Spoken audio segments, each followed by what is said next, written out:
Bienvenidos, muchas gracias por asistir a esta presentación de las piezas de la Diócesis de Salamanca que van a estar presentes en la 27ª edición de las Edades del Hombre, que este año 2024 lleva por nombre Hospitalitas. Bueno, gracias al Obispado, a la Casa de la Iglesia por acogernos, gracias a Tomás por su continua implicación año tras año en las ediciones de las Edades del Hombre, y en esta ocasión también, y gracias al Director General de Turismo, también por hacer pública y hacer palpable la implicación de la Junta de Castilla y León a través de la Consejería de Cultura, Turismo y Deportes en este día de hoy aquí en Salamanca. Brevemente voy a presentar lo que es la edición en sí en términos generales para que después pueda el delegado de Patrimonio abordar el detalle de cada una de las piezas que van a estar presentes en las sedes de este año. En este año 2024 se celebra, como decía, la 27ª edición y después de 36 años de trayectoria de las Edades del Hombre, podemos decir que sigue siendo propicias las primeras veces. Me explico. Hemos celebrado ediciones en las que había una sede en una localidad. Hemos celebrado ediciones en las que varias localidades han compartido sedes de una misma edición, incluso varias provincias han compartido sedes de una misma edición. Sin embargo, en este año 2024 es la primera vez que las Edades del Hombre celebran una edición en dos comunidades autónomas diferentes de manera simultánea. El nombre es Hospitalitas y se celebrará en Villafranca del Bierzo y en Santiago de Compostela a partir del 12 de junio. Es un reto importante, es un reto tanto patrimonial como logístico, también como atractivo cultural y turístico muy importante. La edición va a estar centrada en el término Hospitalitas relativo a la hospitalidad. Y es que Villafranca del Bierzo y Santiago de Compostela, a través del Camino de Santiago, tienen una profunda implicación con la hospitalidad al peregrino, con la hospitalidad a la hora de coger al viajero que pasa hacia la tumba del apóstol. Bueno, de hecho, Villafranca es el único lugar de todo el Camino de Santiago en el que el peregrino, en caso de necesidad, puede adquirir la gran indulgencia antes de llegar a la Catedral de Santiago. En Villafranca del Bierzo tendremos dos sedes. Será la Iglesia de Santiago, la emblemática Iglesia de Santiago con la Puerta del Perdón, y la Gran Colegiata de Santa María. El relato de Villafranca abordará la hospitalidad en términos generales, conceptos globales, la historia de la hospitalidad, las Sagradas Escrituras, incluso podemos hablar de hospitalidad contemporánea, con unas 100 piezas que estarán repartidas en cuatro estancias. El comisario de la exposición será Miguel Ángel González y el guionista Sixto Castro.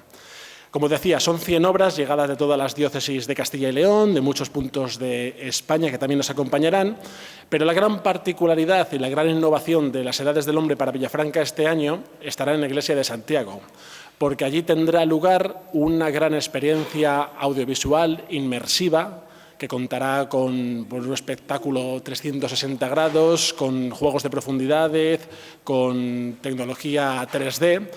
Y bueno, tenemos muchas ilusiones porque es una técnica pionera en España. Nunca antes el patrimonio religioso se había atrevido en España a abordar una experiencia inmersiva de tanta envergadura. Y, de hecho, esta ilusión nos llega también porque lo están desarrollando parte del equipo que ha integrado producciones como Juego de Tronos o como Lo Imposible, con lo cual confiamos mucho en que sea muy del agrado de todos los visitantes. En Santiago de Compostela vamos a abordar la hospitalidad de otra manera. Vamos a abordar la hospitalidad más desde el punto de vista del Camino de Santiago, recorriendo todos los caminos que van hacia la tumba del apóstol, los antiguos hospitales, las órdenes religiosas que han ido durante siglos también amparando todo el concepto de hospitalidad, y vamos a repartirlo en 9 estancias diferentes. Los comisarios y los guionistas de esta ocasión son don Daniel Lorenzo y Ramón Izquierdo, que son los responsables de la Fundación Catedral de Santiago y que han estado acompañándonos en todo este itinerario. La exposición tendrá lugar en la cripta del Pórtico de la Gloria de la gran y emblemática Catedral de Santiago y también en el Monasterio de San Martín Pinario, que además cumple con ser el primer hospital de peregrinos que tuvo la ciudad de Santiago de Compostela. En este sentido también, pues, como me refería al principio, Para ir concluyendo ya mi intervención, simplemente dar las gracias tanto a la Junta de Castilla y León, que año tras año pues, ha caminado de la mano de la Fundación Las Edades del Hombre para ir celebrando todas las ediciones, en este caso ya la número 27, y en este caso celebrando la edición en Galicia también, pues gracias a la ROPO y la cercanía de la Xunta de Galicia, con todos los colaboradores de los obispados, tanto los anfitriones como los que son patronos de nuestra fundación en todo Castilla y León, y los colaboradores como Renfe, Moleiro, la ONCE o CaixaBank, que nos ayudan a hacer pues, cada año la mejor exposición posible. Y ahora ya el delegado de Patrimonio ya va a ir al detalle, si le parece, don Tomás. Y bueno, vamos a ir viendo todas las obras que van a participar desde la Diócesis de Salamanca y van a estar presentes en Villafranca del Bierzo y en Santiago de Compostela. Hola, buenos días. Pues vamos a contemplar todas estas imágenes que van a ir. En total, de las obras son 6 obras. Y de la Diócesis de Salamanca, en concreto, van a ir 4 obras, que es con las que vamos a empezar. En primer lugar, va a ir un lienzo que se encuentra en la iglesia de San Julián y Santa Basilisa de Salamanca. Es un lienzo cuya temática es la resurrección de Lázaro. Es una obra anónima y es una obra que es muy poco conocida. Como ya sabéis, Edades del Hombre siempre le gusta llevar obras que no se conocen. Y esta será una de las que se va a llevar, que se desconoce completamente, porque se encuentra en el camarín de la Virgen de los Remedios. Es una obra del siglo XVII, de principios del siglo XVII, es manierista la obra, y lo que tenemos constancia documentalmente de esta obra es que en el libro de fábrica de la parroquia aparece que es una donación que realiza en el siglo XVIII, realiza don Juan de Samaniego, el doctor don Juan de Samaniego. Debía ser feligrés y debía ser devoto de la Virgen de los Remedios, que en aquella época en Salamanca era una virgen con muchísima devoción. Hoy actualmente ha desaparecido, pero en el siglo XVIII tenía una devoción tan fuerte como el Cristo de las Batallas. Era de una grandísima devoción en Salamanca, esta imagen de la Virgen. Y arriba en el camarín se ve muy poco, porque está justamente encima de la puerta por donde se entra al camarín. Está colocada esta obra. Debió ser donada por don Juan de Samaniego como una especie de donación, junto con otra obra que sí la conocemos y cuya temática va a aparecer también en Edades del Hombre, pero en otra obra de un mejor artista, que es Cristo recogiendo las vestiduras. Esa obra, que es de Martín de Cervera, esas 2 obras las donó don Juan de Samaniego para el camarín de ¿con qué intención? Pues seguramente que con la intención de verse beneficiado pues, por la intercesión de la Virgen María, a la cual tenía una grandísima devoción. Por el colorido que tiene, que ya nos están diciendo también Edades del Hombre, que tiene un colorido brillante, potente, esta obra, por el juego de luces y de sombras. Tenemos que decir que esta obra, como dice muy bien la profesora Emilia Montaner en su libro del barroco salmantino, de las obras del barroco salmantino, esta obra pertenece seguramente al círculo del foco toledano. Viene de un grupo de artistas que pintaban en aquella época, de principios del siglo XVII, entre los que se encuentra un discípulo que fue del Greco, que es Luis Tristán de Escamilla. Este pintor. Y es una escena que está perfectamente diseñada, se divide en 2 grupos simétricos. Como veis, a la derecha Cristo avanza, encabeza el grupo con los apóstoles, con algunas mujeres, viene caminando desde la casa de Marta y María hacia la sepultura donde ha sido enterrado el cuerpo de Cristo, del cuerpo de Lázaro, perdón, y a la izquierda el cuerpo de Lázaro es desenterrado y sostenido en brazos de unos sirvientes, y se nota que acaba de regresar de entre los muertos. Por eso se presenta pálido, sin vida, con el cuerpo rígido, en el rigor mortis, y Jesús levanta el brazo, abre la mano hacia Dios Padre, como dice el texto del Evangelio, en acción de gracias, para poder realizar a continuación el milagro por el que acabarán creyendo que Él es el Hijo de Dios. Lázaro es el primero que confiesa que Jesús es el Hijo de Dios, y por eso su mirada, en vez de en otras obras coetáneas de la época que Lázaro se queda mirando fijamente a Cristo, Lázaro se queda mirando hacia el cielo, como reconocimiento de dónde viene Jesús, del Hijo de Dios, y de dónde le ha venido la fuerza para darle la resurrección. Las hermanas también, Marta y María, se encuentran a la derecha, en la esquina de la derecha, de rodillas, y están también reconociendo quién es Jesús, la identidad de Jesús, el Hijo de Dios. Y detrás de Lázaro aparece un tumulto de gente. Son, como dice el Evangelio, hay que referirse al Evangelio de Juan, porque es una pintura que se basa fielmente en la escena que presenta el evangelista Juan en el capítulo 11, el de la resurrección de Lázaro. Aparece el grupo de judíos desconcertados, divididos entre aquellos que creen y que no creen en Jesús. Los que creen en Jesús levantan la mirada hacia arriba y abren las manos, y los que no huyen hacia atrás y dan la vuelta a la cabeza y se dirigen hacia el fondo, como veis en la imagen. Así que esa es la escena. La segunda obra que va a ir es La Virgen Abridera. Procede de las salas capitulares en el Museo Catedralicio de la Catedral Vieja, que se encuentra en el claustro, y es del último tercio del siglo XIII esta imagen. Esta imagen hay similares en esta parte del noroeste de aquí de España. Hay imágenes similares, y de Portugal, o sea, de la península, se encuentran en Évora y luego también en Allariz, en Orense. En el convento de las Clarisas de Allariz, de Orense, se encuentra también este tipo de Virgen Abridera de finales del siglo XIII. María viste con una túnica ceñida a la cintura, se cubre con un manto, y un velo pequeño cubre la cabeza para poder dejar ver los rizos de sus cabellos.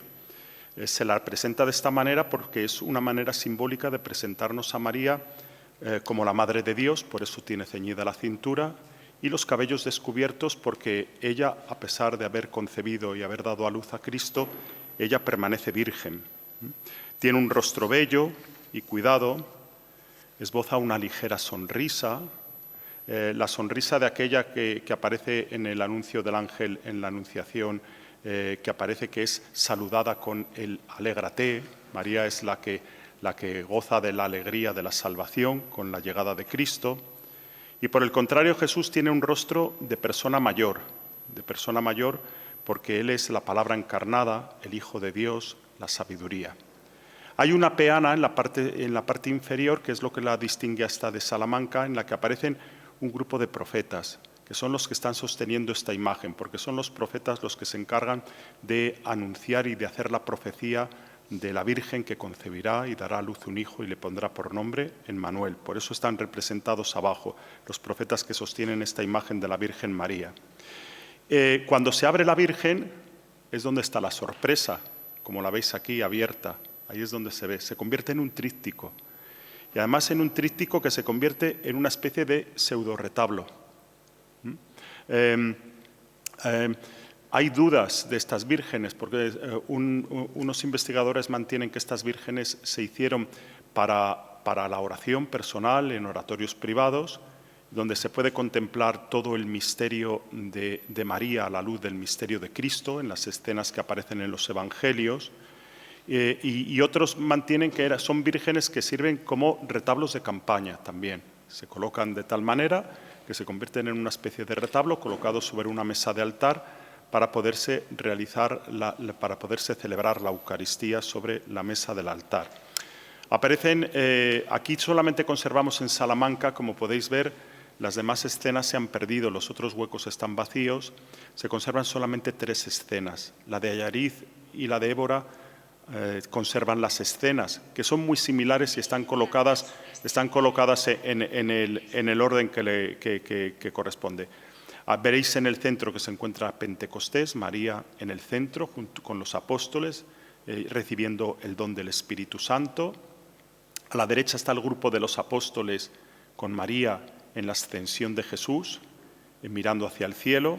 Y encima de Pentecostés se coloca esa coronación de la Virgen María en el cielo por Cristo. Estos relieves son de marfil.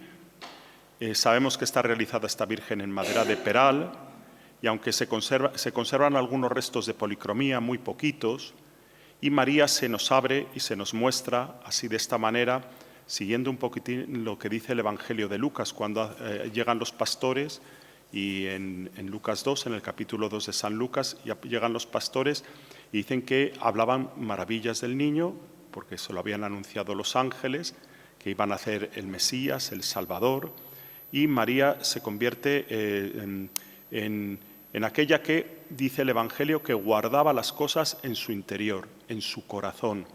Así que, por lo tanto, esta imagen responde muy bien iconográficamente a esa respuesta de María, la que guarda las cosas de Cristo dentro de su corazón. Y ahí conserva en su corazón todas esas escenas que tienen que ver en su relación con el misterio de Cristo.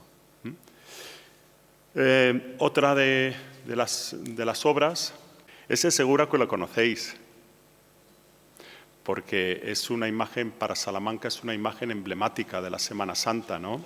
Es Cristo recogiendo las vestiduras de Luis Salvador Carmona, esa imagen que veis ahí. Ya sabéis que esa imagen es de la Iglesia del Espíritu Santo, o como decimos aquí en Salamanca, de la clerecía de Salamanca. Esta imagen sabemos que se encontraba para ser puesta en la sacristía. Las iglesias jesuíticas siempre tienen las sacristías puestas en la cabecera, por delante de la cabecera del altar. Están colocadas, es el diseño típico de las iglesias jesuíticas. Y en esa sacristía, que es una sacristía grande, muy amplia, que hoy es un aula de la Universidad Pontificia, que se ha adaptado para convertirse en el aula de la Universidad Pontificia, había una sacristía con grandes cajoneras para meter todos los ornamentos litúrgicos necesarios para la celebración de la Eucaristía, y encima de esas cajoneras se encontraba una especie de retablo hornacina al estilo de García de Quiñones, donde se encontraba albergada esta imagen. A García de Quiñones le gustaban mucho los espejos, era un elemento decorativo muy propio del siglo XVIII, que hay en más sitios aquí en Salamanca, en más retablos, por ejemplo, la iglesia de San Martín tiene 2 retablos de ese estilo, ¿no? ¿Cuál era la función de esos espejos? Pues que este Cristo que se encontraba metido dentro de la hornacina se le pudiera contemplar la espalda llagada por la flagelación. La intención era que el clérigo que iba a salir a celebrar la Eucaristía, la idea era que el clérigo saliera, que antes de salir se preparara interiormente para saber qué es lo que iba a celebrar, que era el sacrificio de Cristo. Y entonces aquí vemos a Cristo que está recogiendo las vestiduras después de la flagelación.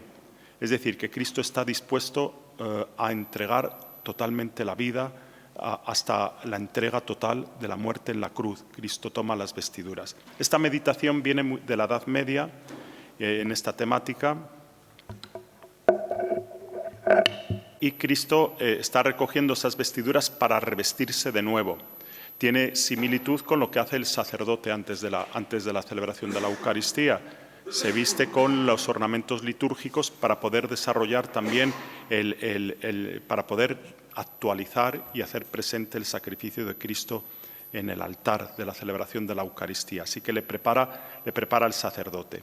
Luis Salvador Carmona realiza esta talla a petición en el año 1760 en Madrid, según no porque talla un documento, sino porque al pie de la columna se encuentra esta inscripción puesta.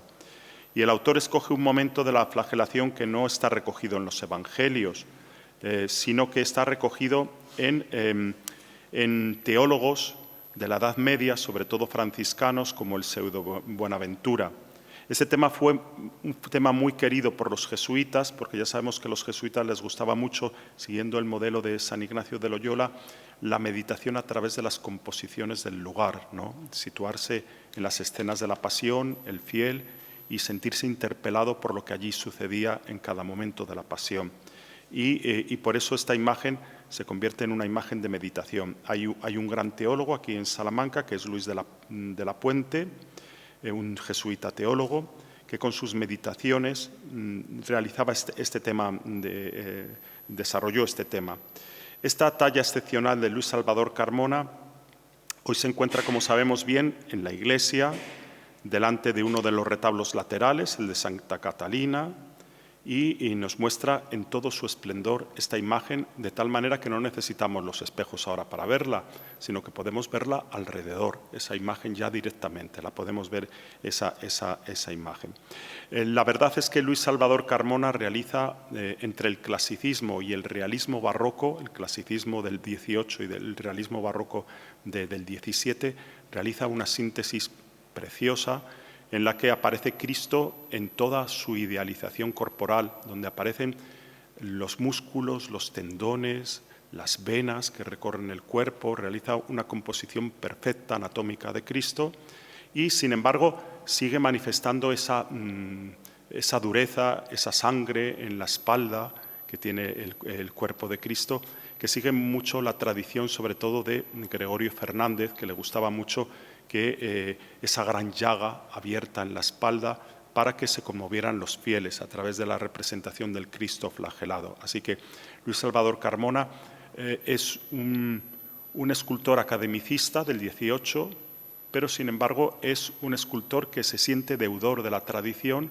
y se pone también al servicio de la devoción, aunque con ello también realiza una imagen muy idealizada, una imagen bellísima de este Cristo de la flagelación.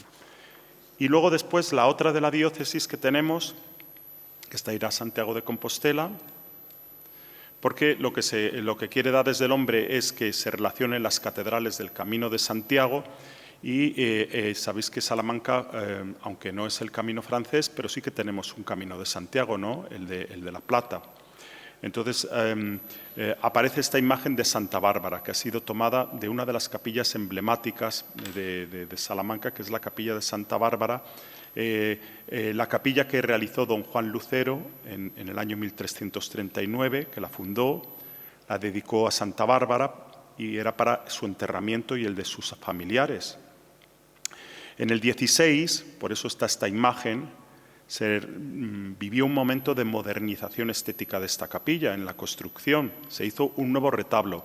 Ahora sabemos que se hizo sobre un antiguo retablo pintado, porque ya sabéis por las noticias y por lo que hemos informado que había un retablo del siglo XIV debajo, pintado, el cual está restaurado y el cual se puede ver gracias a ese movimiento que se hace de este retablo en el que está esta imagen de Santa Bárbara. Se puede contemplar perfectamente. Este primer cuerpo de este retablo tiene pues, 2 cuerpos, tiene un banco, tiene 3 calles y la más importante es la central, como siempre en los retablos, y en la central del primer cuerpo aparece metida dentro de una hornacina esta imagen que va a ir a Santiago de Compostela para relacionar la Catedral de Salamanca con la Catedral de Santiago en este camino. Santa Bárbara es una bellísima imagen, una maravillosa imagen, la de Santa Bárbara. Se piensa que pertenece al círculo de un escultor que se llamaba Diego Gutiérrez, esta imagen, y las tablas que están pintadas. La atribución es a Lucas Mitata, pero Lucas Mitata se ha atribuido desde que Gómez Moreno dijo que era Lucas Mitata.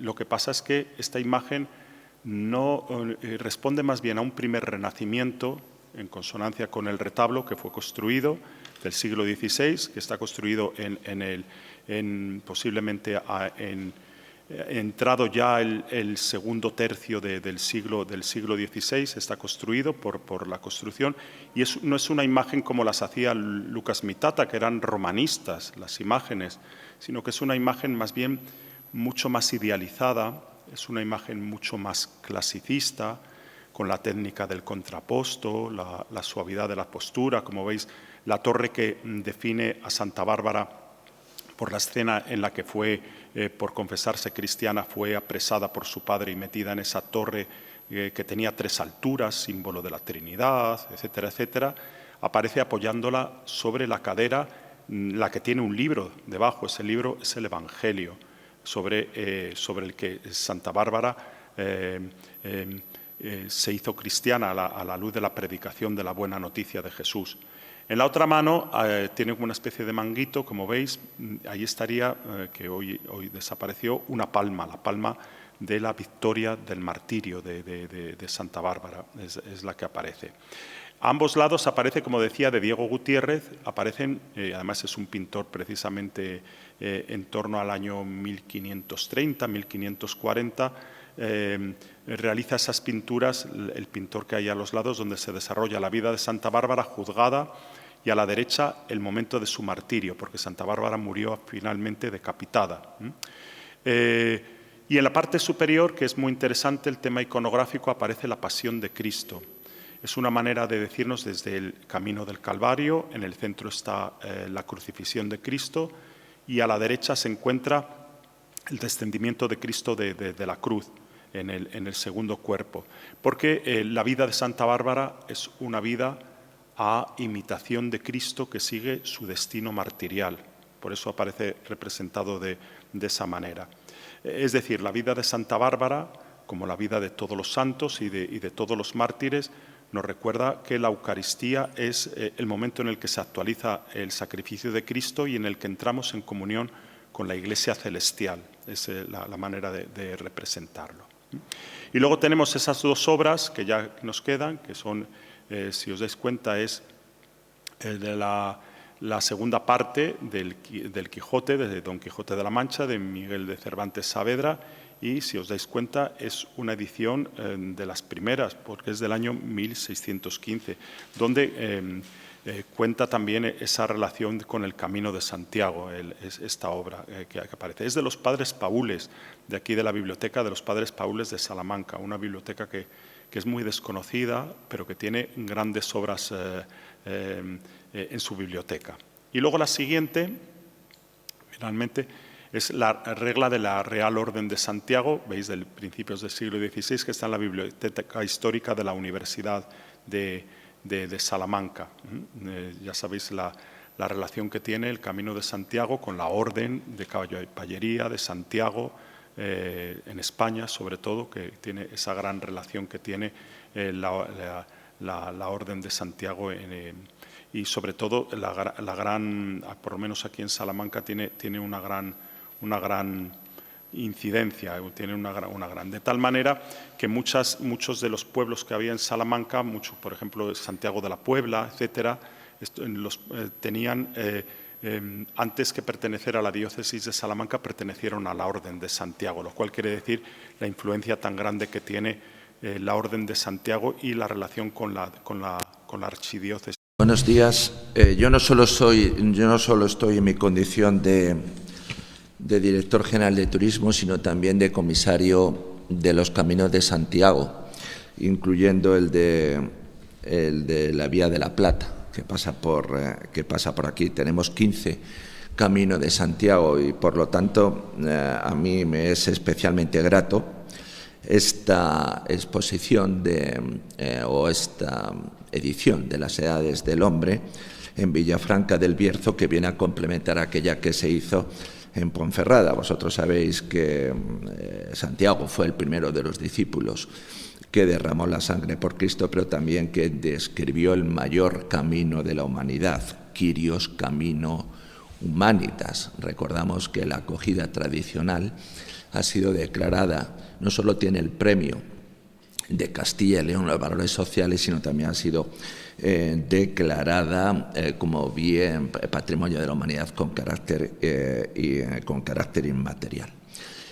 Como director general de turismo, para mí es verdaderamente muy importante las Edades del Hombre y, en concreto, esta edición por un triple motivo. En primer lugar, por la comunión que existe entre percepción de la belleza con su transmisión a través de los conceptos espirituales.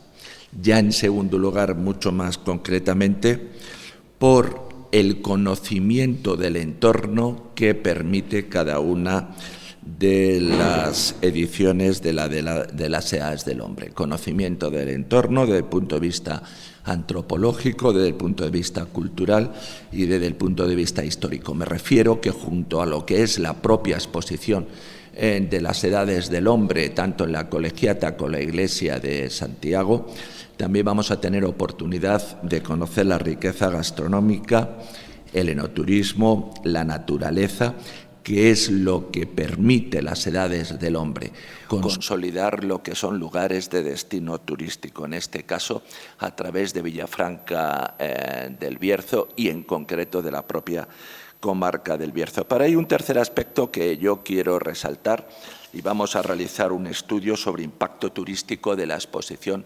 Hospitalitas en este sentido, desde junio hasta noviembre, y es la confirmación de que el patrimonio cultural de Castilla y León es uno de los activos más consolidados de la comunidad, en torno al cual se genera riqueza y prosperidad.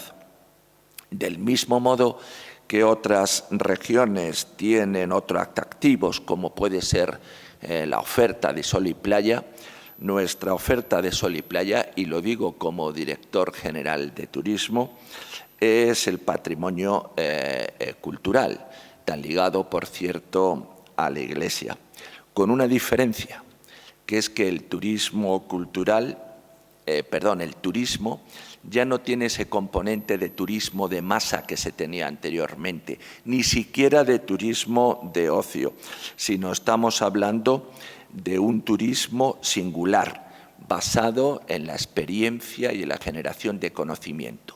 Y en este sentido es especialmente importante el papel que juega el patrimonio cultural para cualquier persona con un ápice de sensibilidad y de cultura.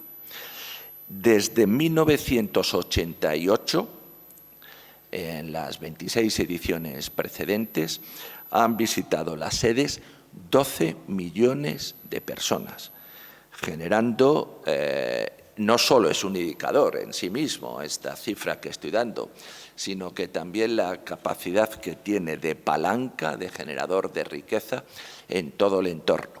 No es, por lo tanto, nada raro que desde la Dirección General de Turismo hayamos realizado un esfuerzo, puesto que esto es un proyecto ya no solo de consejería, sino es un proyecto de juntas, un proyecto de país, las edades del hombre, como han venido demostrándose desde su primera en Valladolid. Nosotros vamos a desarrollar distintas actuaciones. En primer lugar, tiene una subvención directa a la Villafranca del Bierzo, la localidad, para toda la remodelación del entorno de uno de los sitios que va a ser sede con ese despliegue de realidad inmersiva que es la Iglesia de Santiago. Se ha dicho con anterioridad, y es completamente cierto, que es uno de los pocos sitios donde existe una puerta del perdón.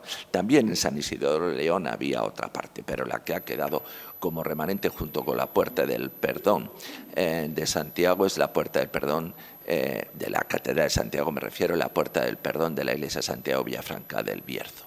Pero además de eso y del estudio sobre el impacto turístico, vamos a realizar 17 actuaciones de promoción, no solo de lo que es la edición de Hospitalitas, sino que también de lo que es el entorno en donde se va a desarrollar, es decir, en todo lo que tiene que ver sobre la comarca del Bierzo, desde puntos de información turística hasta un pasaporte turístico para aquellos que quieran visitar esta edición, la exposición de esta edición. Vamos a hacer viajes de familiarización con prescriptores, tanto nacionales como extranjeros, y también estamos preparando, complementario a esa realidad inmersiva que va a estar mientras se va a abrir en la Iglesia de Santiago, se va a abrir